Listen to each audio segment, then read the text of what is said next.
आर्य समाज पुरजोर लगाकर इसको इसके वापस जो इसका मूल स्थान है जेल वहां पहुंचाने का पूरा प्रयत्न करेगा। और अभी तो रुको, क्लाइमैक्स अभी बाकी। अब शिक्षित समाज है, अब देखना क्या होगा। आचार्य जी, रामपाल पहले से ही इस तरह के पाखंडवाद को फैलाता रहा है, लेकिन आर्य समाज ने अभी ये क्यों स्टेप उठाया? क्योंकि आर्य समाज के जो आचार्य थे उनके साथ उनके समर्थकों की बातचीत हुई, कहा सुनी हुई, उसके बाद ही आप क्यों जागे? उससे पहले क्यों नहीं जागे? नहीं, हम तो पहले भी जागे हैं। और आपको शायद ज्ञान नहीं है कि ये जो 11 साल 12 साल जेल में रह करके आया है, ये आर्य समाज की ही गतिविधियों का फल था। क्योंकि उसके पाखंड अंधविश्वास की जो उस समय पराकाष्ठा थी, चरम सीमा पर यह पहुंचा हुआ था। पूज्य गुरुवर श्रद्धेय आचार्य बलदेव जी महाराज के नेतृत्व में आर्य समाज ने बहुत बड़ा आंदोलन किया था, और उस आंदोलन के फलस्वरूप ही ये पाखंडी दुराचारी 11 साल 12 साल तक जेल के अंदर रहा था। अब ये दोबारा आया है, चाहे सरकार की शह पर आया हो या अन्य किसी भी षड्यंत्रों के कारण ये समाज में आया है। अब पुनः आर्य समाज पुरजोर लगाकर इसको इसके वापस जो इसका मूल स्थान है जेल वहां पहुंचाने का पूरा प्रयत्न करेगा। क्या रणनीति बनाई गई है उसके लिए? हमारी रणनीति ये है कि हम आर्य समाज का जो प्रचार प्रसार है उसको तेजी से बढ़ाने का हम प्रयत्न करेंगे और प्रत्येक जिले में, प्रत्येक क्षेत्र में, गांव में हम जा करके अपने विचारों को फैलाने का प्रयास करेंगे। तो एक सभा में पहले मीटिंग में ये भी बात हुई थी कि उसको जो जमानत पे आया हुआ है या रिहा कर दिया गया है, उसको लेकर भी कोई रणनीति? हाँ, हम वकील भी आपके साथ जुड़े हैं कुछ, उनके हम जल्द ही मुख्यमंत्री से हम मिलेंगे और मुख्यमंत्री से हम ये बात रखेंगे कि आप राम और कृष्ण के नाम पर आपकी सरकार आई है, आपने नारा लगाया था जो राम को लाए हैं हम उनको लाएंगे। आप राम और कृष्ण के नाम पर सरकार में विराजमान है, आपकी सत्ता राम के नाम पर है, और ये पाखंडी दुराचारी रात दिन राम और कृष्ण को गाली देता है, और आप राम के नाम पर आई हुई सरकार इसको कैसे सहन कर रही है?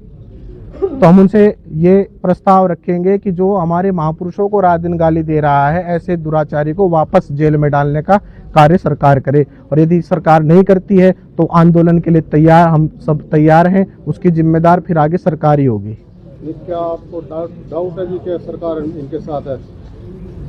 हाँ बिल्कुल, जैसी व्यवस्था ये कर रहे हैं, जैसा हमें देखने में मिल रहा है, जिस शय पर ये कर रहे हैं, बिना राजनीति या सत्ता के हस्तक्षेप के कोई इतना व्यक्ति इतना आतंक तो नहीं फैला सकता।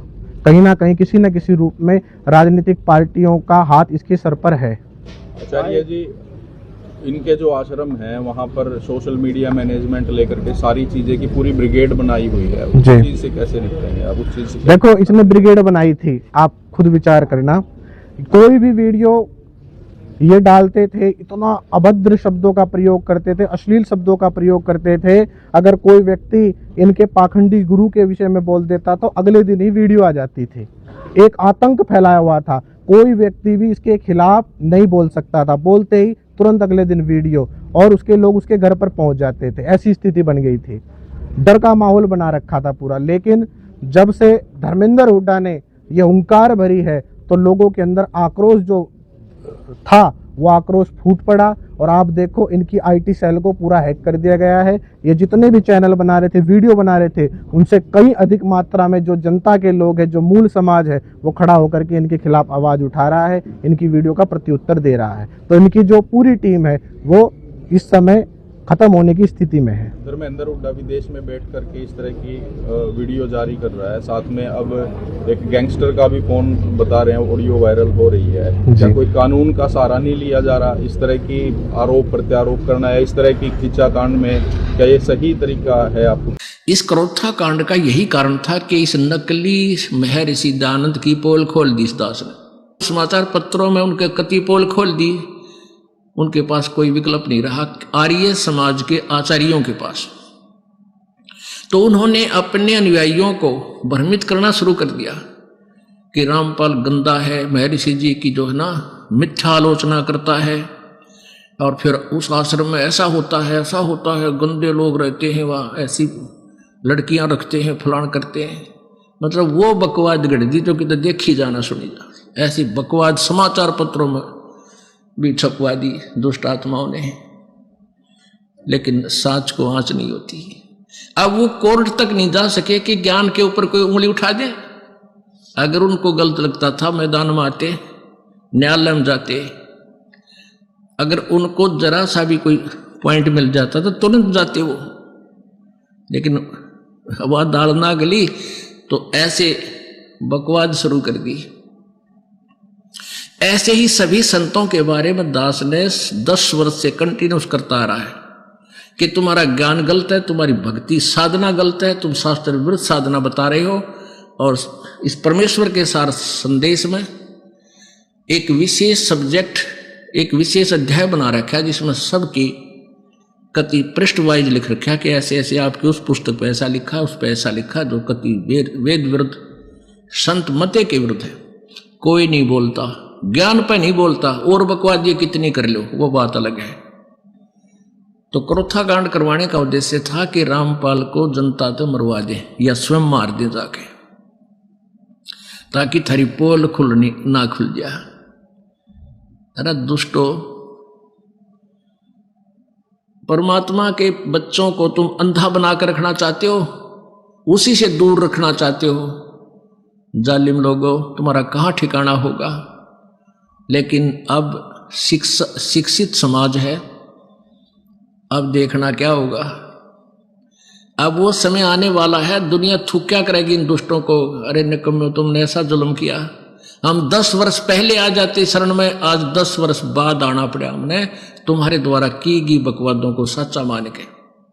पुण्यात्माओं, जो एक क्रोथा कांड हुआ है, ये इसी का परिणाम था कि इनकी पोल खोल दी। और दयानंद की जो वो महर्षि वाला जो फीत थी वो उतार के धर दी दास ने। पुण्यात्माओं, एक थोड़ी सी कथा सुनाता हूँ यहाँ पर। पहले ये कंसेप्ट क्लियर कर दूं फिर सुनाऊंगा। अब ये तो एक बार ना, ये क्रोथा कांड जो कारण हुआ था, इस दास ने जब सत्यार प्रकाश को पढ़ा, देखा, वेदों से मेल किया, तो ये सारा फेल पाया। वेद परमात्मा को साकार बताओ, मनुष्य दृश्य बताओ, भगवान को अयो निराकार बतावे। वेद एक देशीय बताओ कि एक स्थान पर रहता ही, यूं कहे कि एक स्थान पर भगवान रहता ही नहीं। तो वेदों को समझा कहाँ से इसने अज्ञानी ने। और महर्षि कौन सी साइड तो हो गया यो। बड़ा दुख हुआ। समाचार पत्रों में लेख लिखने शुरू किए क्रोथा आश्रम से। वो इनको पता लगा, इनके अनुयायी कहने लगे, देखो ये क्या लिख रहा है। उन्होंने सब मेल किया तो उन्होंने प्रति उत्तर दिया कि रामपाल को संस्कृत नहीं आती और ये झूठ बोल रहा है, ये दयानंद के गूढ़ रहस्यों को समझ नहीं रहा। जिस यजुर्वेद अध्याय नंबर 8 के श्लोक मंत्र 13 के विषय में वो कह रहा है रामपाल, उसमें मित्र शब्द लिखा है स्वामी जी ने, भगवान के विषय में नहीं लिखा कि भगवान पाप नाश कर देता है। फिर दास ने फोटो स्टेट करके भेजी और साथ में ये लिखा कि महर्षि दयानंद खुद मित्र, सत्यार प्रकाश के प्रथम सुमदास में भगवानों के नामों में से एक मित्र भी कहता है। तो यहाँ मित्र का अर्थ परमेश्वर ही होता है। अब बुद्धिमान लोग तो समझ गए, सचमुच मित्र के पाप नाश करेगा, बता भगवान ने कराया करे। तो कारण ये था कि उन्होंने सच्चाई को दबाने के लिए और कहीं उनके अनुयायियों को भी सच्चाई का पता ना लग जाए, तो इन आचार्यों को, दयानंद वाले इस आर्य समाज के आचार्यों को चंदा मिलना बंद ना हो जाए, इनके सत्यार प्रकाश वेद बिकने बंद ना हो जाए। इसलिए मिसगाइड करने के लिए, जनता का ध्यान पलटने के लिए क्रोथा कांड करवा दिया। क्योंकि दुर्भाग्य इस मुख्यमंत्री का, जो उसी समय यो आर्य समाजी है, हरियाणा का मुख्यमंत्री श्री भूपेंद्र सिंह, ये मुख्यमंत्री बन गया, इनका दाव लग गया, इसके कर्म बिगड़वा दिए, झूठ नरी बोली, जनता को पाप का भागी बना दिया। रामपाल गुंडा है, बुंडा है, वहाँ ये होता है, फलाना होता है। अब रामपाल ने सिद्ध कर दिया वहाँ क्या होता था, परमात्मा ने दया करी, वहाँ पर यही होता था जो आज बरवाला में हो रहा है।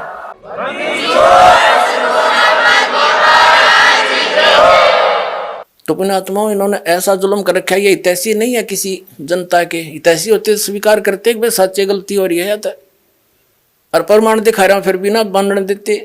तो इन जैसे तो दुष्ट हो ही नहीं सकते धरती पे। ये आचार्य क्या क्या आचार्य हैं फिर, ये जो सच्चाई को जनता से दूर रखने के लिए जुल्म करवा दिया, हमें जेल भिजवा दिया, झूठा मुकदमा बनवा कर, और भक्तों को सताया, इनका बहुत बुरा होगा इनका अंत में। और हम तो आज भी उनके विरोधी नहीं है, क्योंकि दास को पता लग चुका है कि ये काल करवा रहा सारा, सभी उस परमात्मा के बच्चे हैं और वो भी मिसगाइड है। हम उनके हित में ही कह रहे हैं कि वो भी समझे और सच्चाई को स्वीकार करें, अपना कल्याण करावें। हम तो उस विधान का पालन करने वाले हैं कि जो तोकू काटा बोए वाह को बो तू फूल, और तो है फूल के फूल हैं उसको है त्रिशूल। हम उनका आज भी बुरा नहीं सोचेंगे, क्योंकि हमारे भगवान का आदेश है, उनकी करनी उन्हें आप मिलेगी जिसा उन्हें कर रखे। और भगवान के चरणों में आ जाएंगे तो उनका कल्याण उनका भी हो जाएगा, क्योंकि वो सब उसी के बच्चे हैं। इतनी सी बात है। जनता इन्हें बोलने नहीं देगा, बच्चा बच्चा भी बस चुप हो जाओ, तेरे दिन सुंडी तुम्हारी, ये बकवाद है। अरे सामने प्रमाण दिखा रहा है, दास ने गला बढ़ा लिया और जेल तक जा लिया इस सच्चाई को ऊपर लाने के लिए, और ये फिर भी बकवाद कर रहे हैं। और आपने हमारा इतना महिमा बढ़ाई, इतना हमने किया नहीं, आपका धन्यवाद। और हम तो सेवक है, आगे भी करेंगे जितनी हमारे से बनेगी। गरीब किसान और मजदूर को दुखी नहीं होने देंगे, जितनी हमारी सामर्थ्य हो। और गुरु जी वैसे तो मतलब सरकारें भी आश्वासन देती आई हैं, कहती भी आई हैं, लेकिन उन्होंने करा तो नहीं, अभी गरीब और किसान को देखो परेशान नहीं होने देंगे। लेकिन आपने बिना कहीं सब कुछ करके दिखा दिया। आपने ना तो वोट लेने, ना राजनीति में हूँ, गारंटीड बात है, सिरे हम कह रहे हूँ। भगवान के बच्चे हैं, हम भगवान के नौकर हैं, सेवक हैं, उनके आदेश से हम करें। वो दे रहे, हम आगे दे रहे। हमने धन के लिए मैं घर नहीं छोड़ा, मैंने तो परमार्थ के लिए लिखना हूँ, और सच्चा ज्ञान हमारा है। आप तो अब धीमान हो, तो पत्रकार हैं, ये तो बाल की खाल उतार लेते हैं। हमारा ज्ञान भी देखो जी, ताकि जनता का उद्धार हो। जिस ज्ञान के आधार से मेरे से जुड़े हैं, उनके सारे तो बेकार छूट गए। बीड़ी शराब मांस तंबाकू, दहेज लेना देना बंद हो गया, तो खर्चे मिट गए, झंझट मिट गए सारे। यहाँ देखिएगा 70 पृष्ठ पर ये कहा कि कितने ही चाहे कितने ही धन धान्य गाय अजा घोड़े आदि राज्य श्री आदि से समृद्ध ये कुल हों, तो भी विवाह संबंध में निम्नलिखित 10 कुलों को त्याग दे।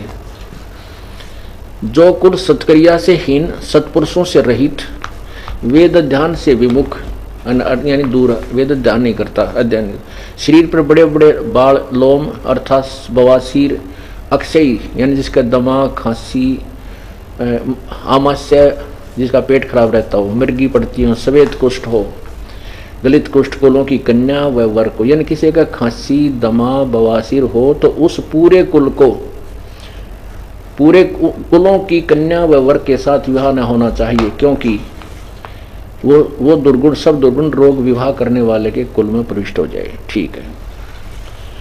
आप पुण्यात्माओं, एक कुल का तकरीबन कई तो गांव के गांव हो जाते हैं,